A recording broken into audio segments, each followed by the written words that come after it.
Bueno, chicos, pregunta, pregunta, pregunta el preguntón.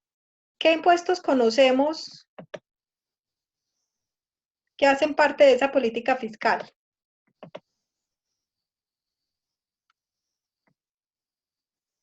Cuéntenme.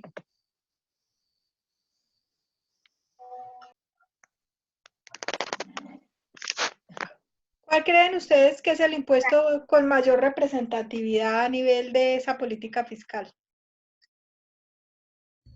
Profe, el impuesto del IVA, ¿no? Es un El impuesto. impuesto de renta.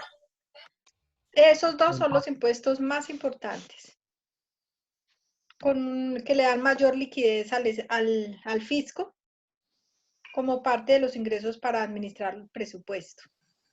¿Qué otros impuestos tenemos? Los que quieras, 4 por 1000, Ujú. el, ¿cómo es eso? Los restaurantes, los impuestos a El los impuesto al consumo. los impuestos a los a los Sí, estancillos, el sí. impuesto a la bolsa, el impuesto a la riqueza, Ajá, los fondos de comercio, sí.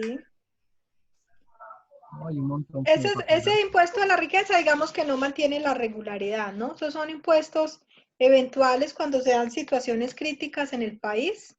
En este momento, por ejemplo, no tenemos impuesto a la riqueza, más si crearon un impuesto al patrimonio, ¿cierto? Para aquellos patrimonios superiores a 5.000 millones de pesos. El de la riqueza ya estuvo vigente como hasta el año 2017. Ahorita no tenemos impuesto a la riqueza. A eso se le suman lo que son sobretasas, aportes para fiscales, ¿cierto? Contribuciones. ¿Qué contribuciones conocemos? No sé Pues, si será una. Ejemplo, no sé si será una. cuéntame. Ejemplo, digamos en la luz, en lo que es la luz, cuando ustedes extracto 4 en adelante, que ustedes un 20% a los efectos 1, 2 Ajá. y 3. Esas son contribuciones, sí, señor. Esas son contribuciones que se pagan. Y no todos, cuando estamos a nivel empresarial, no todos los impuestos son gastos descontables de la renta. ¿Sí? ¿Sabían eso? ¿Sabían que no todos esos impuestos que paga la empresa son gastos descontables a la hora de liquidar el impuesto de renta? No. Eso, todo eso nos toca depurarlo. Cuando yo hago la depuración del impuesto de renta, me toca mirar cuáles son los impuestos. Y, por ejemplo, el ICA. El ICA solamente me están autorizando descontármelo el impuesto pagado. De unos años para acá me lo están permitiendo descontar. Y ahora me lo van a dejar descontar al 100%, pero adicionalmente el gobierno le creó un beneficio con la ley de crecimiento económico y ahorita con la 1943 y ahorita con la ley 2010, poderme llevar el IVA, llevarme el ICA, generarlo como un descuento tributario. ¿Qué es un descuento tributario? Un descuento tributario es que yo el valor del ICA que pago durante los 5 periodos bimestrales que le pago a Pereira, el valor que le pago me lo voy a poder descontar directamente del impuesto de renta que genere del año 2020. Entonces yo voy, hago la depuración del impuesto de renta. Cuando voy a mirar, ¿y qué no me voy a descontar? No me voy a descontar el ICA, pero lo voy a reservar para descontármelo como un descuento tributario cuando ya liquide cuánto va a ser el impuesto. Obviamente va a ser mucho más beneficioso, ¿cierto? Es distinto que tú digas, el gasto supóngase, pagué 20 millones de impuestos de industria y comercio, me va a servir más descontándole el impuesto directamente de renta que me está generando el negocio que llevármelo simplemente como un gasto deducible del impuesto. ¿Sí? Con esta ley de crecimiento, la ley de desarrollo y la ley de crecimiento, digamos que el gobierno lo que ha buscado es estimular a las empresas para reduciéndole los impuestos, ¿no? Supuestamente para generación de empleo.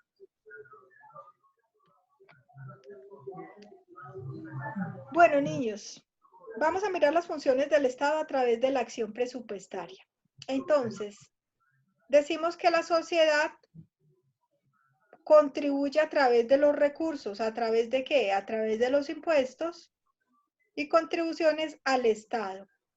¿Para qué tenemos que darle nosotros plata al Estado? Si el Estado es rico y debería mantenernos, ¿cierto? ¿El Estado es rico?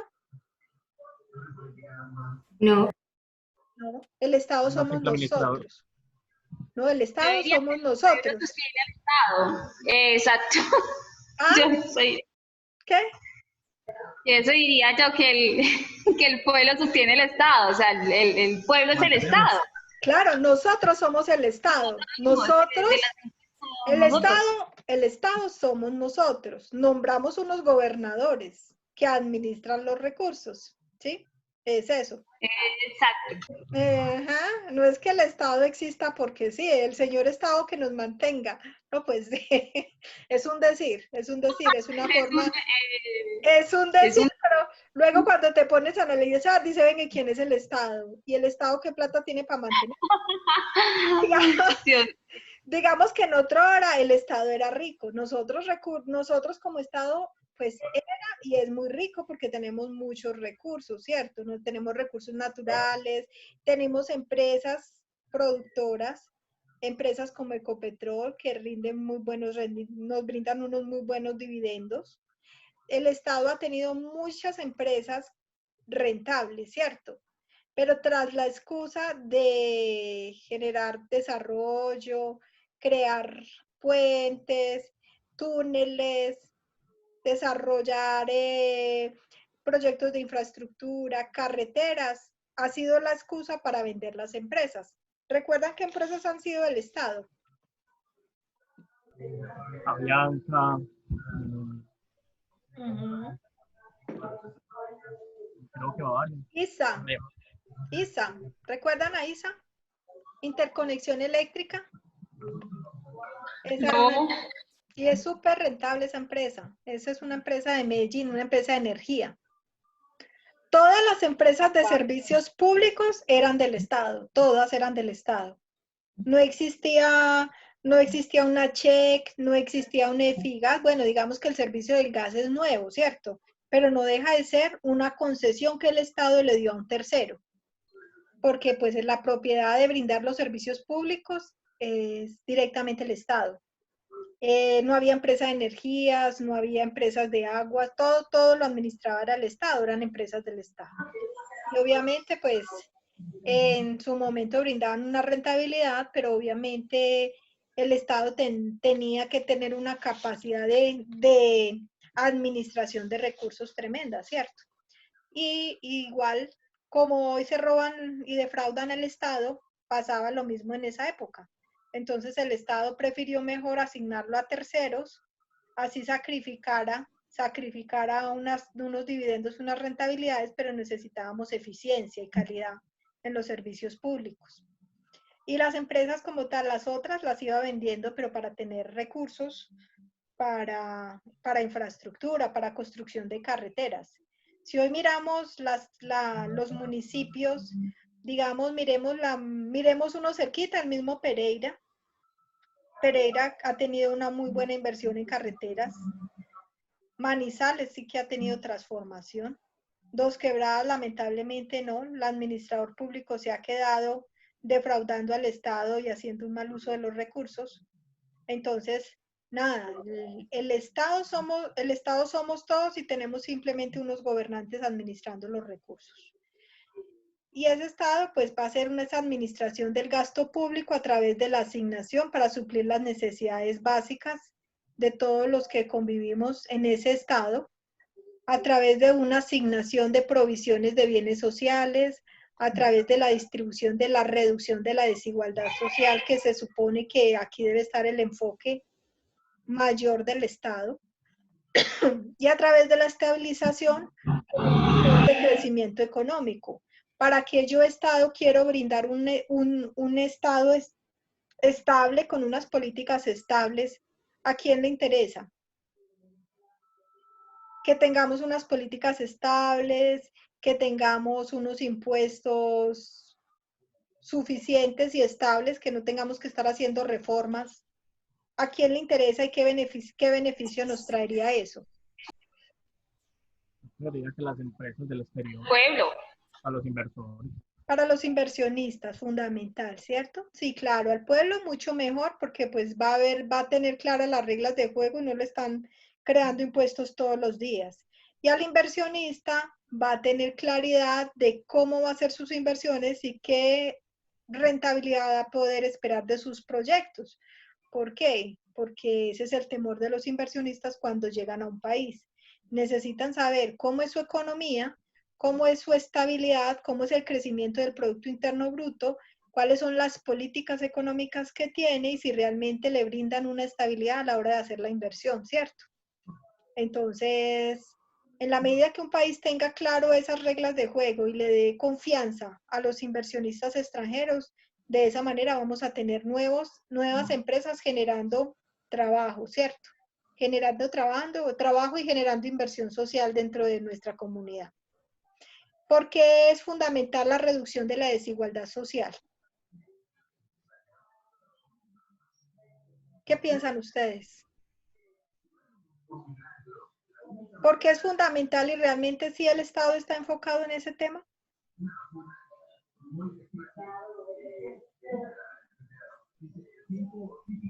Se me fueron. Es fundamental, ¿por qué? Porque se le debe brindar esa seguridad tanto alimentaria como una estabilidad de calidad de vida a todas las personas que convivimos en ese estado. Y debería ser un factor preponderante, ¿no?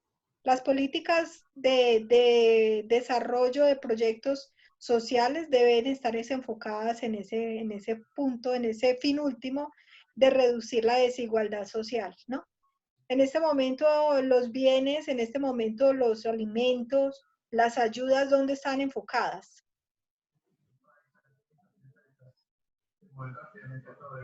Que se A la supondría que población de bajo recurso, Ajá, exacto. pues es, Ese se es ese, supondría. exactamente, ese se supone que es el rol y el papel que están jugando. ¿Por qué?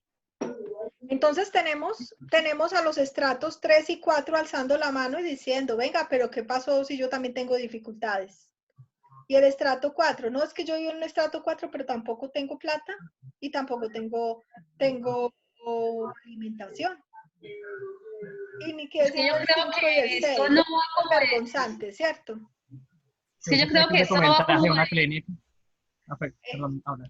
Exacto. Entonces es que lamentablemente no tenemos claramente identificados realmente, a pesar de que existan 6 estratos sociales, no tenemos claramente identificados por qué esa asignación del estrato. Encontramos personas que tienen recursos, entre comillas, viven en un estrato 6, pero son personas que no tienen ingresos, son personas que por las casualidades de la vida heredaron una casa en un estrato 6, pero son, como dicen, ricos vergonzantes, que aguantan hambre, que mantienen una apariencia a nivel tema social, pero que realmente no tienen con qué sostenerse. Y eso vamos a encontrar también en estrato 3, en estrato 4, obviamente. Entonces, ¿dónde se enfoca el gobierno? Obviamente O el viceversa, gobierno profe. está mandándole, sí, claro, o viceversa. Yo puedo encontrar un estrato 0 y con plata. Y gente que les gusta y saben así, no muestran nada, pero tienen la plata guardada dentro de un cajón, dentro del colchón en la casa. Y esas son realidades, señora. Es como en esta situación que estamos viviendo, uno normalmente ve gente que anda en una supermoto de último modelo, que son 40, 50 millones, Uy, el, sí. el carro costosísimo, tienen una casa lujosa, pero en este momento, si usted va a ir a ver, el bolsillo de esas personas está vacío y todo lo tienen en deuda en el banco, entonces no tienen nada. No tienen nada. Es gente que se enseña a vivir así. Y gente que todo lo que compra lo paga con tarjeta de crédito. Solo apariencias. Sí, Cerca de 10.000 a 24 cuotas. son estilos de vida, son estilos de vida. Y se acostumbran a vivir así, a vivir de apariencia, lamentablemente, ¿cierto? Y lo que decíamos ahorita, hay gente que se enseña a vivir en casas, en casas que son en puntos, ¿cómo es que se les llama? Invasiones. Invasiones. Entonces van y darse en invasión y esperan que vengan y les asignen una casa en sectores populares. Van y se apropian de la casa que les dieron, pero al momentico otra vez están invadiendo otras zonas. ¿Para qué? Para hacerse a varias casas y siempre figurar entre las familias menos favorecidas, entre las familias más pobres, pero si tú vas a ver, tienen recursos. Los ahorros, que la plata donde la guardan en la casa, no les gusta aparecer en ninguna entidad bancaria. No les gusta figurar por ningún lado para que no los cuenten, para aparecer dentro de los menos favorecidos, ¿sí ven? Entonces son estilos de vida, formas en que la gente se rebusca la vida, formas en que la gente guarda la plata, no se da lujos, no invierten en bienes suntuosos, sino que guardan y guardan. Eso, entonces, por eso decimos hay de los dos extremos. Y esos son los que reciben las ayudas, supuestamente, ¿no? Bueno, niños, a la hora de terminar el proceso presupuestario, entonces, ¿qué es fundamental? ¿Qué es fundamental? La preparación de los anteproyectos presupuestales a cargo de los distintos entes que conforman parte del presupuesto. En esa parte de que estamos hablando, cuando yo, señor alcalde, que ustedes eligen la persona en la que quisieron confiar, en que presentó las mejores propuestas, por la que ustedes fueron y votaron y salió ganadora y recibió el 1 de enero la alcaldía, esa persona tiene que, una vez recibe una vez definen que es la ganadora, tiene que concretar todos los proyectos que le prometió a las personas que votaron por ella que iba a desarrollar, tiene que darle el argumento y darle toda la estructura, porque estos anteproyectos deben quedar debidamente definidos. Cuando yo defino un presupuesto, cuando yo defino un proyecto, ¿qué piensan ustedes que lleva un proyecto? ¿Cómo debe de ir argumentado un proyecto? Creo El que tiempo de pues elaboración, Una parte es la planeación, tiempo, cronograma de ejecución. los objetivos que se van a cumplir con ese proyecto, Ajá, ¿qué más? Muy bien. Voy a decir, voy a, presupuesto. voy a contar cuánto me va a valer, ¿cierto? ¿Cuánto me va a valer? Voy a ¿A qué población contar, va dirigida? exacto, o sea, a qué Proveedores, población, a qué zona, a qué población, qué estrato social voy a impactar.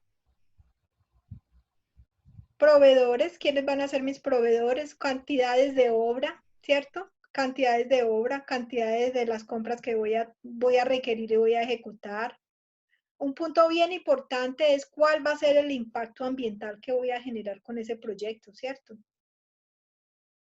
Ese es determinante. Entonces, todo el proyecto debe ir debidamente dimensionado con todos los anexos y soportes que me lo respalden, ¿sí? Para poder darle el debido argumento, dependiendo de, no puede ser simplemente una muy buena idea, pero tiene que tener el argumento atrás. Una muy buena idea puede quedarse solo en el papel porque no va debidamente argumentada y no va a mostrar realmente la potencialidad, el futuro que le va a brindar a la zona que va a impactar. Tiene que mostrar el momento, cómo funciona la zona, con las falencias que funciona y el hecho de que yo traiga este proyecto, cómo me va a impactar esa comunidad y cómo me le va a generar desarrollo a futuro a esa comunidad, fruto del desarrollo de ese proyecto, ¿cierto? Todo debe quedar muy bien documentado. Adicionalmente, tenemos que tener una determinación de las metas de inversión a cargo del Ministerio de Hacienda y Crédito Público conjuntamente con el Departamento Nacional de Planeación. ¿Qué quiere decir? Que una vez nosotros tenemos argumentado todo el proyecto, las metas de inversión del país y el crédito público, cómo es que nos vamos a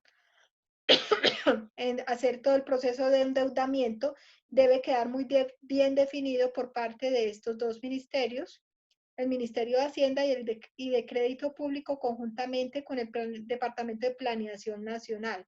Deben darle argumentación definiéndome que este proyecto está encaminado con respecto al Plan Nacional de Desarrollo y que sí tiene cabida dentro de los planes determinados.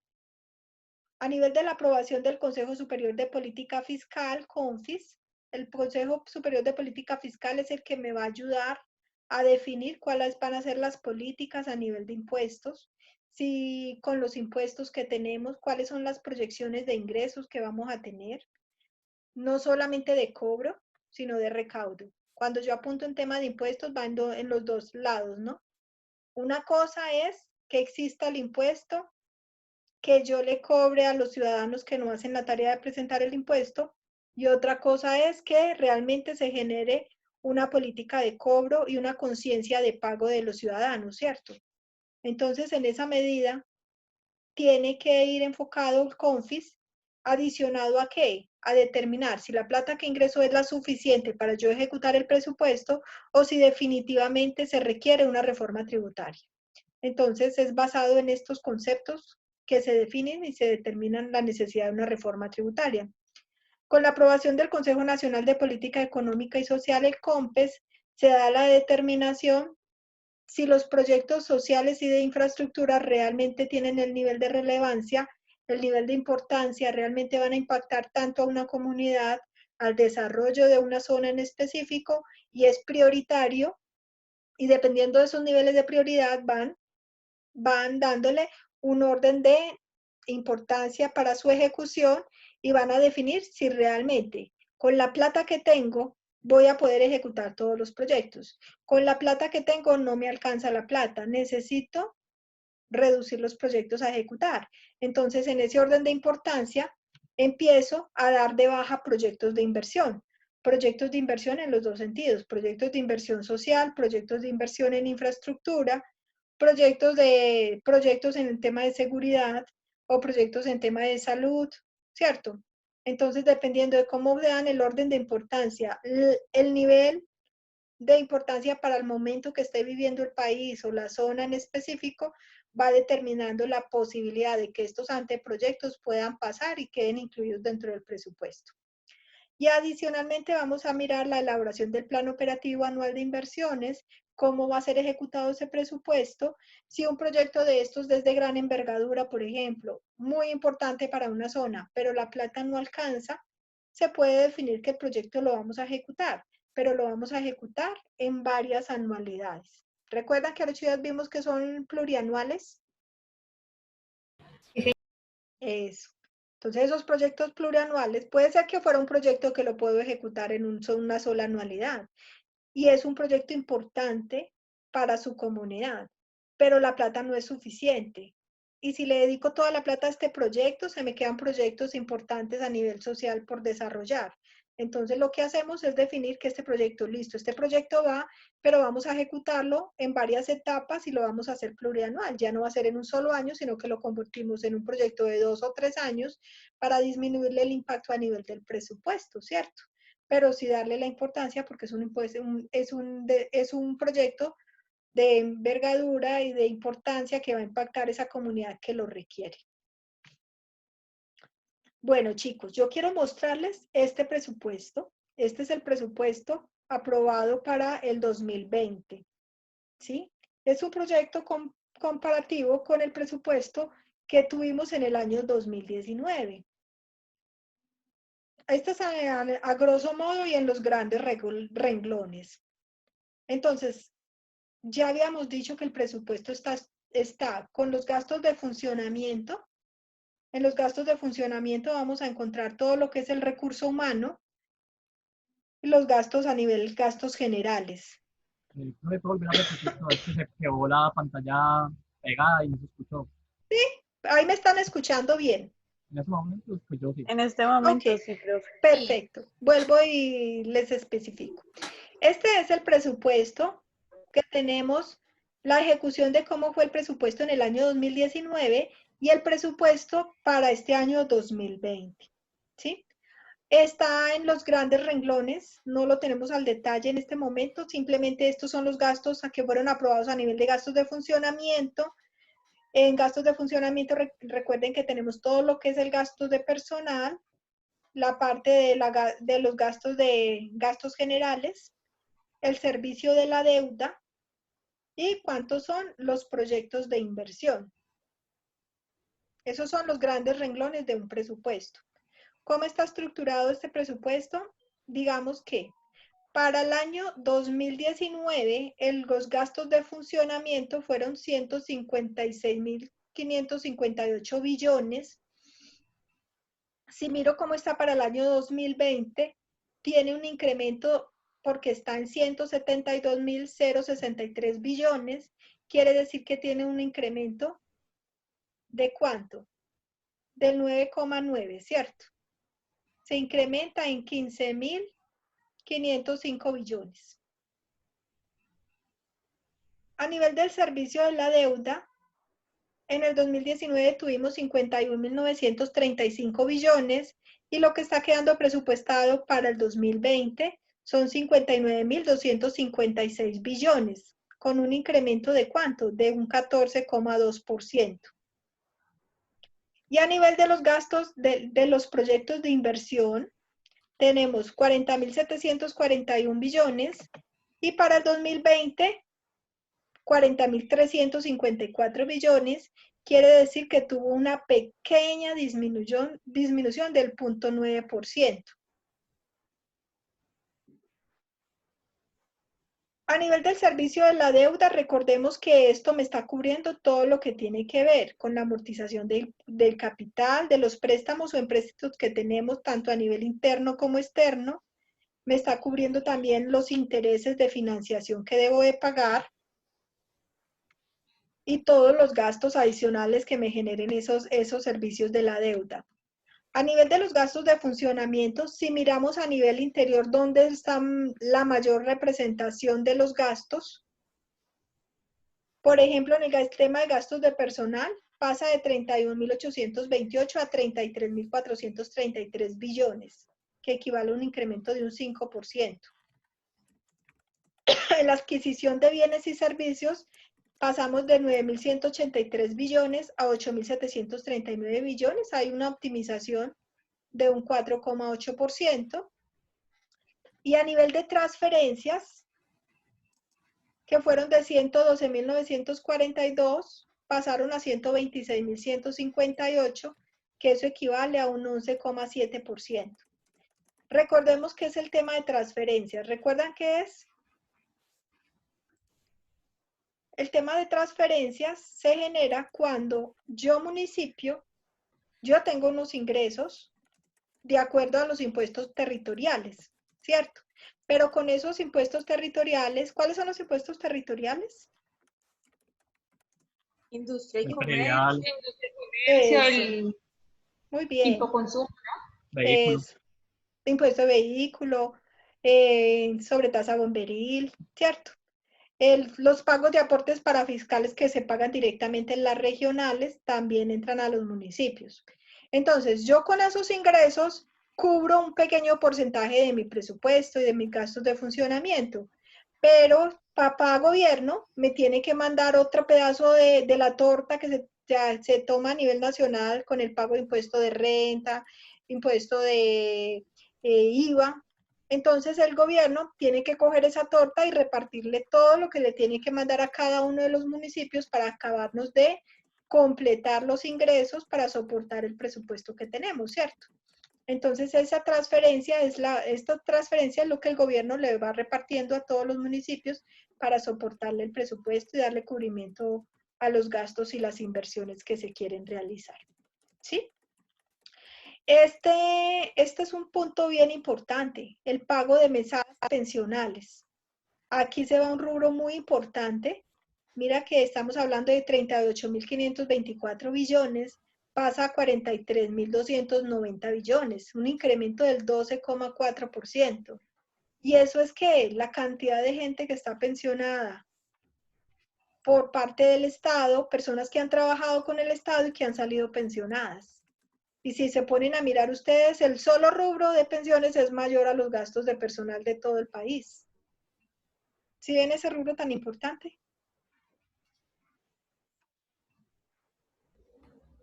Es un rubro supremamente fuerte. Y a nivel de inversión, pues estamos quedándonos, digamos que con el mismo nivel de inversiones que se generó en el 2019, vamos a mantener como la misma expectativa en inversiones. Ya más luego estaremos viendo un poco más desmenuzado este tema del presupuesto, pero lo más seguro es que la foto que miremos hoy va a ser muy diferente a la foto que veamos al final del año cuando nos digan este es el presupuesto ejecutado. ¿Por qué? Porque estamos viviendo un año atípico donde las necesidades del gobierno fueron totalmente trastocadas, donde el tema del coronavirus ha generado unos trastornos a nivel del gobierno, de tener que salir y atender todos unos nuevos requerimientos que no habían sido prioridades porque no existían a nivel del sistema de salud, a nivel del sistema de protección de los ciudadanos, del tema alimentario, de garantizar estabilidades laborales, de mirar yo gobierno cómo hago para sostener las empresas y poderles generar algún beneficio, algún respaldo para que las empresas sobrevivan a esta crisis, ¿cierto?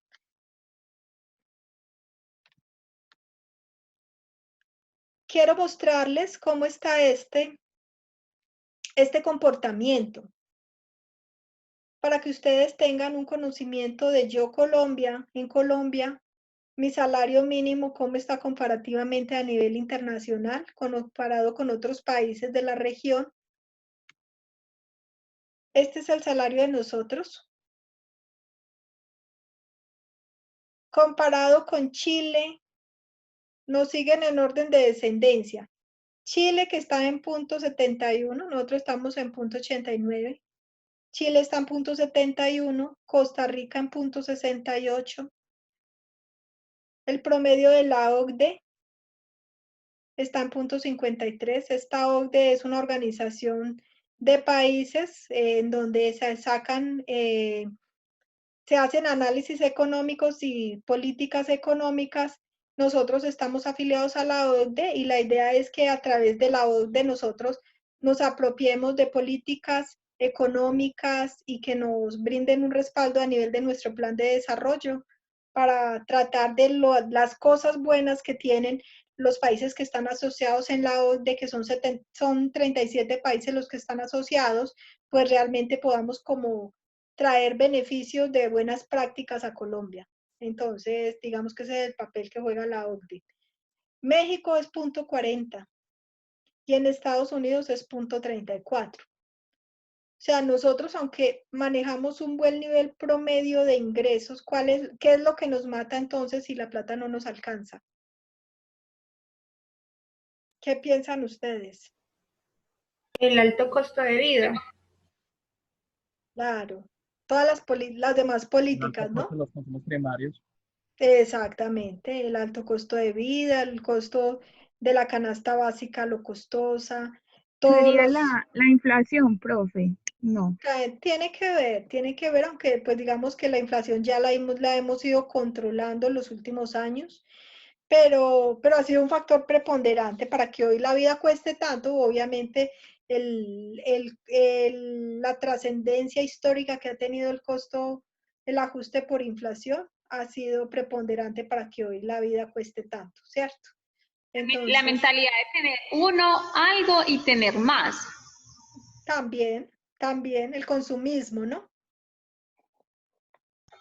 Sí, eso hace que las personas, y es que yo digo que a veces los que viven, digamos, en un estrato que ellos dicen bajitos, tienen tremendo televisor, tienen moto, o bueno, X y Y cosas. Entonces yo digo que es más que es eso, porque por ejemplo acá hay Sí. muchos estratos que uno ve muy bajitos, pero uno pasa y los ve las casas Sí, organizadas y se vea que me muestra una cosa, pero en realidad tienen otras. Entonces pero es digo que por también por la la cultura del cultura. interior de cada casa, ¿no?